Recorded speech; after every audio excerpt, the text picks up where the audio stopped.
예레미야는 평생 나라와 민족의 구원을 향한 포기할 수 없는 마음과 포기되지 않는 마음으로 탄식하며 통곡으로 사는 자였습니다. 그럼에도 그의 눈에 비춰지고 드러나는 현실은 다가올 전쟁과 멸망의 소리였기 때문에 이렇게 장탄식하고 있습니다. 어쩌면 내 머리는 물이 되고 내 눈은 눈물 근원이 되고 죽임을 당한 딸 내 백성을 주야로 올리로다. 내가 광야에서 나그네가 머무를 곳을 얻는다면 내 백성을 떠나가리니 그들은 다 가늠하는 자요 반역한 자의 무리가 되미로다. 아멘. 9장에서 예레미야는 유다를 살해된 나의 백성 나의 딸이라고 부르는데 근데 아직 유다가 멸망하기 전이었다라는 거예요. 아직 멸망하지 않았는데 왜 예레미야는 이미 멸망했다고 선포하고 있을까?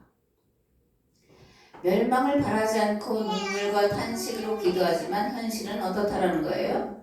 멸망하는 것이 불보듯 뻔했다라는 겁니다. 그러면 예레미야는 무엇을 보고 또 무엇을 들었길래 아직 유다가 망하지도 않았는데 망했다고 확정하면서 말씀을 선포할까요? 기약법으로 내다보니까 이스라엘의 살아온 역사를 보니까 또 주변 정세를 보니까 유다 백성들의 신앙과 삶을 보니까 이렇게 가다가는 멸망할 수밖에 없다는 것을 알 수 있었기 때문입니다. 시내산 계약법, 율법과 십계명에는 무엇을 기록을 하고 있을까를 우리가 생각을 해봐야 되는데 시내산 계약법의 핵심은 거룩한 나라를 만들어 세상에 보여주라는 거예요. 그러면 거룩한 나라는 어떤 나라일까? 물론 여러 가지가 있지만 정복과 약탈 전쟁을 근절시키는 나라가 거룩한 나라라는 겁니다.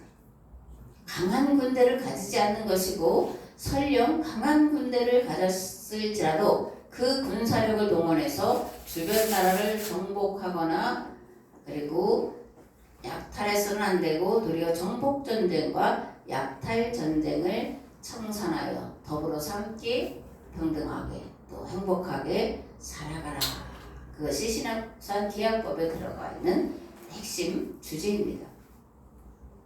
또 이스라엘 역사를 통해 유다가 망할 수밖에 없다고 판단한 근거는 무엇일까라는 건데 첫 번째로 북이스라엘의 역사를 보면 북이스라엘에는 일찍이 엘리야가 등장해서 갈멜산에서 계약을 갱신을 합니다. 그리고 엘리사가 등장해서 많은 기적과 이적을 보여주므로 이스라엘의 하나님은 살아계신 하나님이시다라는 것을 주변 나라들이 다 보고 알 수 있게 합니다. 또 아모스가 등장하여 준엄한 심판의 말씀을 선포했고 뒤를 이어서 호세가 등장하여 눈물로 여호와께로 돌아오라고 호소를 합니다. 그런데 그럼에도 불구하고 이스라엘은 끝끝내 예언자들이 선포하는 하나님의 말씀을 듣지 않고 거역하다가 BC 722년 아시리아에 멸망하고 말았습니다. 두 번째로 유다의 역사입니다. 예레미야는 유다가 다 가늠한 자요 반역한 자의 무리가 됐다라고 말합니다. 그러면 성경에서 말하는 가늠은 뭐냐? 하나님 외에 다른 신을 섬기는 것을 말합니다. 그런데 하나님 외에 다른 신을 섬긴다는 것은 우리가 생각하는 우상숭배 차원을 말하는 것이 아닙니다. 그러면 성경이 말하는 가늠은 뭐냐? 첫째, 하나님의 법을 떠나서 욕심을 따라 사는 것을 가늠했다 이렇게 말합니다. 하나님의 율례와 규례를 떠나 사는 것을 가늠했다고 말합니다. 하나님의 창조 질서로 어겨 사는 것을 말하고 그리고 이렇게 될 때 벌어지는 상황을 성경은 땅이 혼돈하고 공허하며 흑암이 깊음 위에 있다라고 기록을 하고 있습니다. 하나님의 법과 질서와 규례를 떠나 살면 땅이 제대로 된 꼴을 갖추지 못한다는 것입니다. 그리고 그 결과 어두움과 혼돈과 무질서의 세상이 된다라는 겁니다. 지난주에 독재 정권이나 또는 공산주의 정권이나 사회주의 정권보다 더 무서운 게 뭐라 그러냐면 무법천지가 되는 거라고 말씀을 드렸습니다. 하나님의 법이 사라졌을 때 무법천지가 되는데 성경은 그것을 어두움과 혼돈과 무질서의 세상이 된다라고 창세기 1장에 기록을 해놓고 있다라는 겁니다. 둘째, 하나님을 전적으로 의뢰하지 않고 도리어 주변의 강한 나라들, 즉 애굽이나 아수르를 의지하며 사는 것을 간음했다 이렇게 말합니다. 이사야 31장 1절에 3절 8절에 9절 말씀을 보겠습니다. 도움을 구하러 애굽으로 내려가는 자들은 화 있을진저 그들은 말을 의지하며 병고의 많음과 마병의 심히 강함을 의지하고 이스라엘의 거룩하신 이를 앙모하지 아니하며 여호와를 구하지 아니하나니 하나님께서도 지혜로우신즉 재앙을 내리실 것이라. 그의 말씀들을 변하게 하지 아니하시고 일어나서 악행하는 자들의 집을 치시며 행악을 돕는 자들을 치시리니 애굽은 사람이요 신이 아니며 그들의 말들은 육체요 영이 아니라 여호와께서 그의 손을 펴시면 돕는 자도 넘어지며 도움을 받는 자도 엎드러져서 다 함께 멸망하리라. 아수르는 칼에 엎드러질 것이나 사람의 칼로 말미암음이 아니겠고 칼에 삼켜질 것이나 사람의 칼로 말미암음이 아닐 것이며 그는 칼 앞에서 도망할 것이요 그의 장정들은 복역하는 자가 될 것이라. 그의 반석은 두려움으로 말미암아 물러가겠고 그의 고관들은 기치로 말미암아 놀라리라. 이는 여호와의 말씀이니라. 자, 애굽에게 또는 아수르에게 도움을 구하면 도움을 주는 자나 도움을 받으려 하는 자 모두 다 멸망하게 하시겠다. 그러니까 그 시대 상황으로 보면 애굽이나 아수르를 의지하는 것을 가능한다 이렇게 말씀하고 있다는 겁니다. 셋째로 돈과 권력과 무력을 사용하여 마땅히 돌아보고 돌봐야 할 연약한 백성들을 도리어 억압하고 착취하고 지배하는 것을 가능했다 이렇게 성경은 말씀하고 있다는 겁니다. 시편 146편에 보면 시편 기자는 이렇게 노래합니다. 귀인들을 의지하지 말며 도울임이 없는 인생도 의지하지 말지니 그의 호흡이 끊어지면 흙으로 돌아가서 그날에 그의 생각이 소멸하리로다. 야곱의 하나님을 자기의 도움으로 삼으며 여호와 자기 하나님에게 자기의 소망을 두는 자는 복이 있도다. 아멘. 오직 여호와 하나님만을 신뢰하라는 겁니다. 내가 원하고 고대하는 현실이 아닐지라도 여호와 하나님만 신뢰하라는 거예요. 그리고 고난이 유익이었음을 경험하라는 겁니다. 우리는 이 땅에 육으로 살아가는 삶으로 끝나는 그런 인생이 아닙니다. 의의 최후 승리와 영생이 있음을 믿고 살아감으로 인내를 온전히 이루고 마침내 우리 주님이 재림하실 때 우리 주님과 함께 하나님 나라에서 영생에 들어갈 존재이기 때문에 오늘의 상황만 바라보지 말고 우리 앞에서 우리의 모든 것을 아시고 선한 것으로 이끌어 가시는 하나님만 신뢰하라. 그렇게 말씀을 하고 있습니다. 아멘. 예레미야 9장 3절에서 16절 말씀을 봉독하겠습니다. 여호와의 말씀이니라. 그들이 활을 당김같이 그들의 혀를 놀려 거짓을 말하며 그들이 이 땅에서 강성하나 진실하지 아니하고 악에서 악으로 진행하며 또 나를 알지 못하느니라. 너희는 각기 이웃을 조심하며 어떤 형제든지 믿지 말라. 형제마다 완전히 속이며 이웃마다 다니며 비방함이라. 그들은 각기 이웃을 속이며 진실을 말하지 아니하며 그들의 혀로 거짓말하기를 가르치며 악을 행하기에 지치거늘 네가 사는 곳이 속이는 일 가운데 있도다. 그들은 속이는 일로 말미암아 나를 알기를 싫어하느니라. 여호와의 말씀이니라. 그러므로 만군의 여호와께서 이와 같이 말씀하시되 보라 내가 내 딸 백성을 어떻게 처치할고 그들을 녹이고 연단하리라. 그들의 혀는 죽이는 화살이라. 거짓을 말하며 입으로는 그 이웃에게 평화를 말하나 마음으로는 해를 꾸미는도다. 내가 이 일들로 말미암아 그들에게 벌하지 아니하겠으며 내 마음이 이런 나라에 보복하지 않겠느냐. 여호와의 말씀이니라. 내가 산들을 위하여 울며 부르짖으며 광야 목장을 위하여 슬퍼하나니 이는 그것들이 불에 탔으므로 지나는 자가 없으며 거기서 가축의 소리가 들리지 아니하며 공중의 새도 짐승도 다 도망하여 없어졌습니다. 내가 예루살렘을 무더기로 만들며 승냥이 구리되게 하겠고 유다의 성읍들을 황폐하게 하여 주민이 없게 하리라. 지혜가 있어서 이 일을 깨달을 만한 자가 누구며 여호와의 입의 말씀을 받아서 손발 자가 누구인고 이 땅이 어찌하여 멸망하여 광야같이 불타서 지나가는 자가 없게 되었느냐.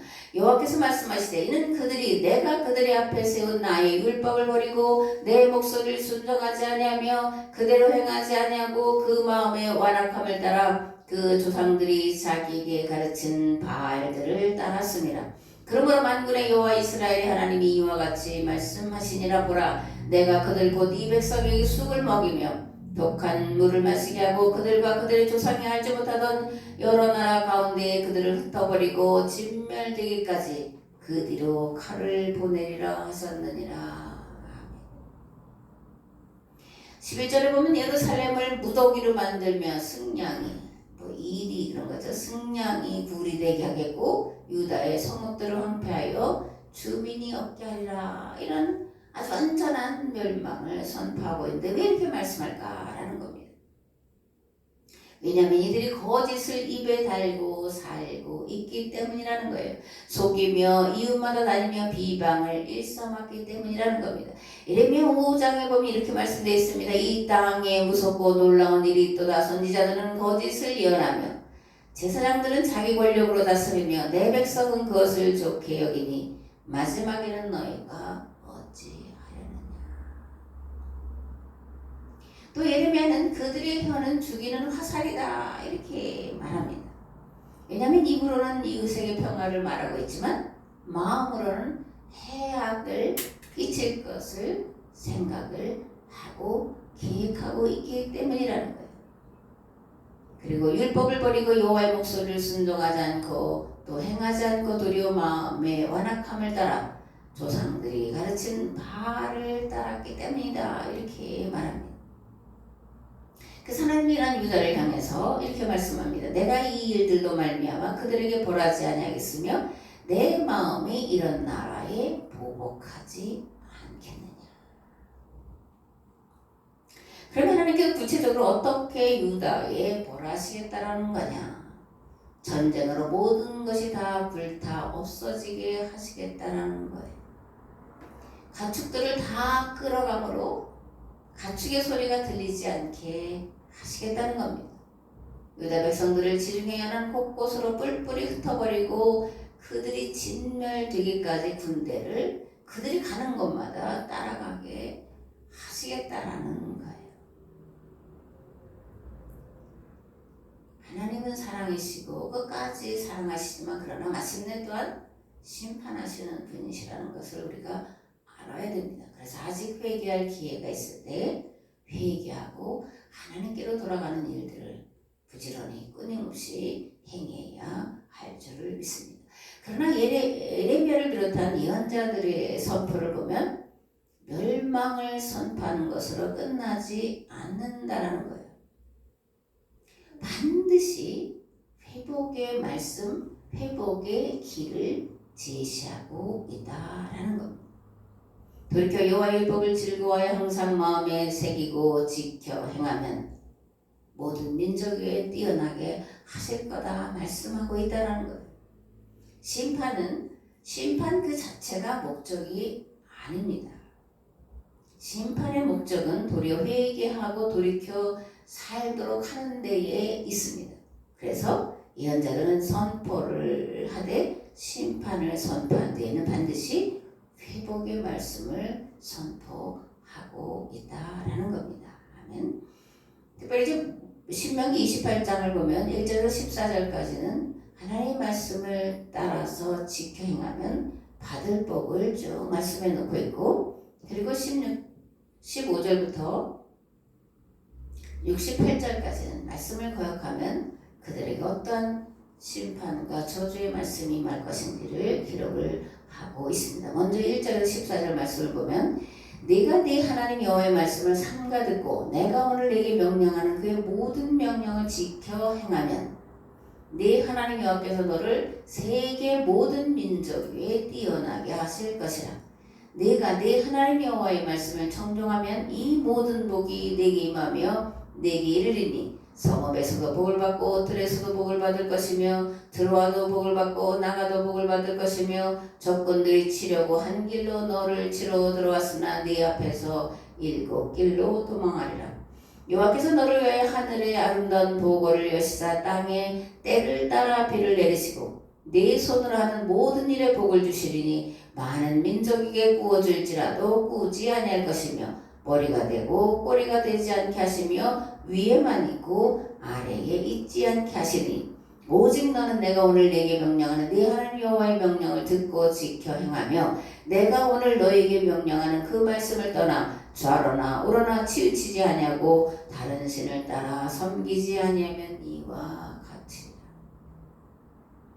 우리가 좋아하는 말씀이잖아요. 들어가도 복을 받고 나가도 복을 받고 떡반죽 그릇에 복을 받고 자식의 복을 받고 들에서도 받고 의학의 복을 받고 적군이 쳐들어왔지만 7길로 도망하고. 사실 오늘날에는 이 말씀 우리에게 임하기를 기도해야 됩니다. 적군이 우리를 쳐들어왔을지라도 7길로 도망하는 역사가 일어나게 없어서 중국이 러시아가 북한이 각각 한 나라로 쳐들어오든 연합해서 쳐들어오든 그들이 한 길로 올지라도 7길로 도망가는 역사가 있게 하옵소서. 우리가 마음을 다해서 기도해야 될 때다 그렇게 생각합니다.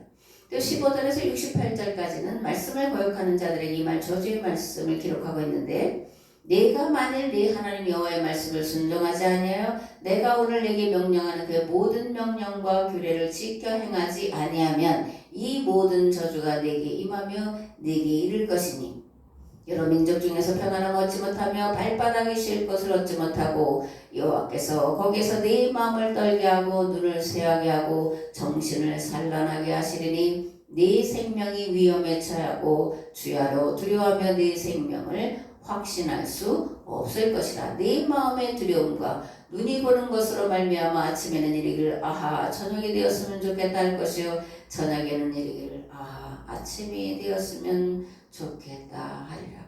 예레미야 8장에 이렇게 기록되어 있습니다. 이 약한 민족에 남아있는 자 물은 내게 쫓겨나서 각처에 남아있는 자들이 사는 것보다 죽는 것을 원하리라.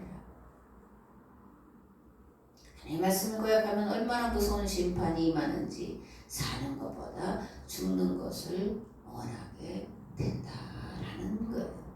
사실 오늘 새벽에 이 예레미야 9장 말씀을 준비하면서 참 마음이 아팠습니다. 멸망을 선포하고 있는데 듣지 않은 백성들을 바라보며 예레미야는 어떤 마음을 가지고 그래서 끊임없이 말씀을 선포하며 살았을까? 그 고통의 무게는 어떻게 될까? 그런 걸 생각하니까 정말 마음이 아팠습니다. 그리고 나 자신을 보면서 저는 사실 예레미야를 모든 선지자 중에 가장 좋아하는데 왜 나는 예레미야를 좋아할까라는 거예요. 이게 또 오늘 아침에 고민이 되더라고요. 예레미야처럼 고통스럽게 살다간 예언자도 없는데 그렇게 살지도 못하면서 왜 예레미야를 마음에 품고 살아가고 있는지 참 모르겠다. 그래서 마음이 아팠습니다. 주여 불쌍히 여겨 주옵소서.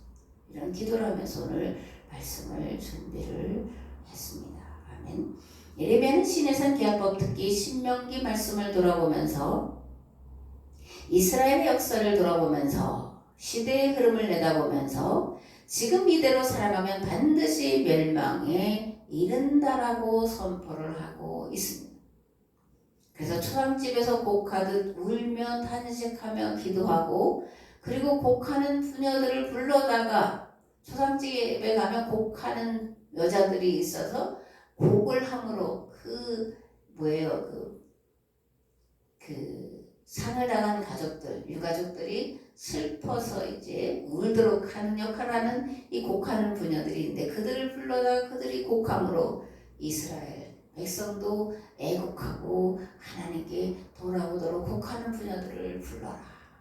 함께 통곡하자 이렇게 이제 요청을 하고 있는 것을 볼 수가 있습니다. 아멘. 예레미야 9장 17절에서 26절 말씀을 봉독하겠습니다. 만군의 여호와께서 이와 같이 말씀하시되 너희는 잘 생각하여 보고 곡하는 부녀를 불러오며 또 사람을 보내 지혜로운 부녀를 불러오되 그들로 빨리 와서 우리를 위하여 애곡하여 우리의 눈에서 눈물이 떨어지게 하며 우리 눈꺼풀에서 물이 쏟아지게 하라. 이는 시온에서 통곡하는 소리가 들리기를 우리가 아주 망하였구나. 우리가 크게 부끄러움을 당하였구나. 우리가 그 땅을 떠난 것은 그들이 우리 거처를 헐었음이로다 하미로다. 부녀들이여 여호와의 말씀을 들으라. 너희 귀에 이 입의 말씀을 받으라. 너희 딸들에게 애곡하게 하고 각기 이웃에게 슬픈 노래를 가르치라. 무릇 사망이 우리 창문을 통하여 넘어 들어오며 우리 궁실에 들어오며 밖에서는 자녀들을 길거리에서는 청년들을 멸절하려 하느니라. 너는 이같이 말하라. 여호와의 말씀에 사람의 시체가 분토같이 들에 떨어질 것이며 추수하는 자의 뒤에 버려져 거두지 못한 곡식단같이 되리라 하셨느니라. 여호와께서 이같이 말씀하시되 지혜로운 자는 그 지혜를 자랑하지 말라. 용사는 그의 용맹을 자랑하지 말라. 부자는 그의 부함을 자랑하지 말라. 자랑하는 자는 이것으로 자랑할지니 곧 명철하여 나를 아는 것과 나 여호와는 사랑과 정의와 공의를 땅에 행하는 자인 줄 깨닫는 것이라. 나는 이 일을 기뻐하노라. 여호와의 말씀이니라. 여호와의 말씀이니라. 보라 날이 이르면 할례받은 자와 할례받지 못한 자를 내가 다 벌하리니 곧 애국과 유다와 에돔과 암몬 자손과 모압과 및 광야에 살면서 살적을 깎은 자들에게라. 무릇 모든 민족은 할례를 받지 못하였고 이스라엘은 마음에 할례를 받지 못하였느니라 하셨느니라. 그래서 다 망한다. 애굽도 망했고 유다도 망했고 에돔과 암몬과 모압 다 바벨론의 멸망을 당하는 그런 역사가 실제로 일어났음을 보게 됩니다. 예언자들의 선포의 특성이 있습니다. 물론 심판을 선포하고 후에 이제 회복을 선포하는 것도 있습니다. 그런데 또 다른 특징은 뭐냐? 과거 완료형을 써서 선포한다는 거예요. 이미 멸망했다라고 선언한다라는 거예요. 그러면 왜 아직 이루어지도 않은 것을 이루어졌다라고 선포를 하고 있냐? 멸망을 선포한 이유는 돌이켜 회개할 기회를 주기 위함에서입니다. 멸망당한 뒤에 다시 회복할 기회를 주기 위해서요. 앞에서도 말씀드렸지만 하나님은 멸망당하는 것을 원하시는 분이 아니십니다. 그리고 심판의 목적은 심판 그 자체가 아니라는 것. 하나님은 누구나 다 하나님의 말씀으로 다시 살아나기를 원하고 그리고 회복하여 하나님 안에서 살기를 원하시는 아버지시기 때문입니다. 아멘. BC 594년 예레미야는 스라야에게 바벨론은 틀림없이 망한다. 유다는 반드시 약속의 땅으로 돌아온다. 라고 말씀하면서 바벨론의 멸망을 기록한 두 마리를 써서 바벨론으로 파송을 보내요. 그리고 바벨론에 도착해서는 두루마리에 기록된 말씀을 선포하고 유브라데 강에 두루마리를 던지라고 말합니다. 그러니까 바벨론의 멸망을 선언하고 포로 생활을 하라는 거예요. 근데 이때에 바벨론은 신흥 강국으로 지금 떠오르는 때예요. 멸망할 기미가 보이는 것이 아니라 점점 더 강성해지고 있던 때라는 겁니다. 그럼에도 예레미야는 바벨론의 멸망을 선언하고 있습니다. 왜 바벨론이 멸망할 가능성이 없는데 멸망을 선포할까? 하나님의 법이 있기 때문에 그렇습니다. 하나님의 법은 심은 대로 거두는 법을 말해요. 악을 심으면 악이 나고 선을 심으면 선이 나는 것이 하나님의 법입니다. 또 하나는 이스라엘을 심판하는 것이 심판의 목적이 아니라고 했습니다. 그죠? 회복하여 다시 말씀으로 돌이켜 주변 나라들을 구원하게 하려는데 목적이 있었다는 거예요. 그래서 이스라엘 백성들이 바벨론에 가서 다시 하나님을 재발견하고 율법을 재발견하고 그들의 역사를 돌이켜 회개하면 그러면 이스라엘을 심판하기 위한 몽둥이로 썼던 그 바벨론을 하나님이 심판을 하신다라는 거예요. 저는 사실 두려운 것이 어떤 이제 우리나라 지금 대통령 선거가 얼마 안 남았잖아요. 어느 쪽에 어떤 이가 대통령이 되면 하나님이 특별히 한국교회를 치기 위한 몽둥이로 쓰시려고 하는 것이 아니겠냐. 그렇게 되면 정말 다 죽은 다음 다시 피어떠면서 일어나야 되는데 그거는 불가능하다. 그럼 그렇게 돼야 되겠냐? 정신을 차리고 하나님께로 전심을 다해서 돌아가야 될 때다라고 이렇게 생각을 하면서 정세를 사실은 보고 있습니다. 예레미야 51장 60절에서 64절 말씀을 보면 예레미야는 바벨론의 멸망을 이렇게 선포합니다. 예레미야가 바벨론에 닥칠 모든 재난, 곧 바벨론에 대하여 기록한 이 모든 말씀을 한 책에 기록하고 스라야에게 말하기를 너는 바벨론에 이르거든 삼가 이 모든 말씀을 읽고 말하기를 여호와여 주께서 이곳에 대하여 말씀하시기를 이 땅을 멸하여 사람이나 짐승이 거기에 살지 못하게 하고 영원한 표가 되리라 하셨나이다 하라 하니라. 너는 이 책 읽기를 다하니 책에 돌을 메어 유브라데 강 속에 던지며 말하기를 바벨론이 나의 재난 때문에 이같이 몰락하여 다시 일어서지 못하리니 그들이 피폐하리라 하니라. 예레미야의 말이 이에 끝나니라. 예레미야의 말씀은 예레미야 51장에서 이제 끝이 나는데 바벨론의 멸망을 선포하는 것으로 이제 모든 예언 활동을 끝낸다라고 이렇게 기록을 하고 있습니다. 요한계시록도 그런데 마찬가지예요. 사도 요한은 로마가 번영 일로를 걷고 있음에도 이미 로마는 멸망했다. 그렇게 선포합니다. 그리고 교회의 승리를 선포해요. 그러니까 두려워하지 말라고 말씀합니다. 죽을 자는 죽되 칼로 죽을 자는 칼로 죽고 하면서 그 희생의 수가 차기까지 인내하라 그렇게 말씀을 하고 있습니다. 하나님은 악을 참아보지 못하시는 분이에요. 그래서 반드시 악에 대해 심판을 하시는 분이십니다. 세상 모든 것을 다 쓸어 없애는 것이 아니라 세상의 정사와 권세와 이 어둠의 세상 주관자들에 대해서 악한 정권에 대해서 악한 나라에 대해서 반드시 심판하시는 것이 하나님의 법이기 때문에 사도 요한 로마가 안정되고 부흥일로를 겪고 있지만 이미 멸망했다 이렇게 선포를 하고 있다라는 겁니다. 하나님은 심은 대로 거두게 하시는 분이에요. 그러므로 사도 바울은 이렇게 말합니다. 할 수 있는 한 그리스도 안에 있는 모든 성도들에게 선을 행하라. 아멘. 근데 이보다 중요한 것도 먼저 생각하고 행해야 할 일이 있는데 뭐냐면 부모의 말씀에 순종하는 거예요. 또 부모된 자는 자식에게 하나님의 말씀을 가르치고 가르친 말씀대로 행하는 본을 보이는 겁니다. 그러면 하나님이 약속하시는 것이 있는데 예레미야 6장 1절에서 3절에 이렇게 기록하고 있습니다. 자녀들아 주 안에서 너희 부모에게 순종하라. 이것이 옳으니라. 네 아버지 어머니를 공경하라. 이것은 약속이 있는 첫 계명이니 이로써 네가 잘되고 땅에서 장수하리라. 또 아비들아 너희 자녀를 노엽게 하지 말고 오직 주의 교훈과 훈계로 양육하라. 아멘. 근데 이 일을 순전하고 완전하게 행하기 위해서 먼저 마음의 할례를 받아야 된다는 거예요. 마음의 할례를 받는다는 건 뭐냐? 성경과 하나님을 재발견하는 것을 말합니다. 그리고 예수님을 하나님으로 다시 만나는 것을 말합니다.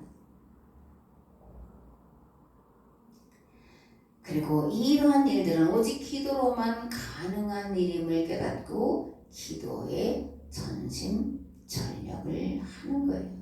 그러면 모든 만물의 아버지이신 하나님께서 특별히 하나님 모양과 형상대로 만드신 인간들이 하나님 앞에 간구할 때 그 기도를 들으셔서 이 세상 만물을 구원하는 구원 공동체로 교회를 가정을 반드시 사용해 주실 줄을 믿습니다. 아멘. 예레미야는 눈물로 일평생을 살았습니다. 예레미야의 눈물은 하나님의 눈물을 대신하는 것이었습니다. 내 안에 하나님이 주신 이 세대를 향한 안타까운 마음, 이 세대의 구원을 바라시며 흘린 하나님의 눈물이 있는지를 돌아봐야 됩니다. 만약 없다면 철저하게 회개해야 합니다. 눈물 없이 선포하는 설교는 거짓 설교다 이렇게 하지.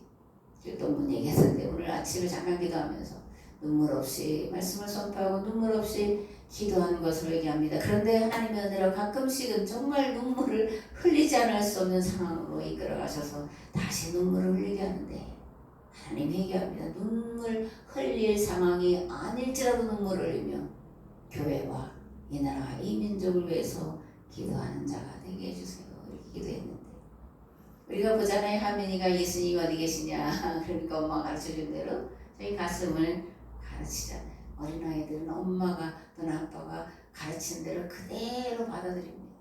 백지이기 때문에 스펀지처럼 빨아들여서 마음에 새기는 거예요. 그래서 어릴 때 외워주고 들려주고 가르치고 반복하는 그런 일들은 중요한데 아주 엄마가 가르치는 것을 잘 아멘이가 따라하더라고요.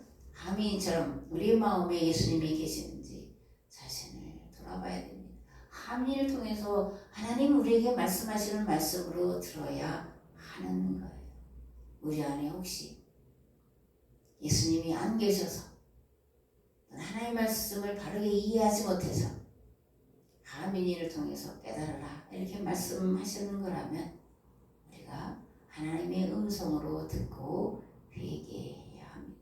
그래서 예수님 우리 마음에 온전히 계셔서 우리의 생각과 삶과 계획과 모든 것을 주관하셔서 하나님의 뜻을 이루는 복된 성도, 복된 가정 그리고 복된 우리 하민이가 되기를 우리 주 예수 그리스도의 이름으로 축복합니다. 아멘.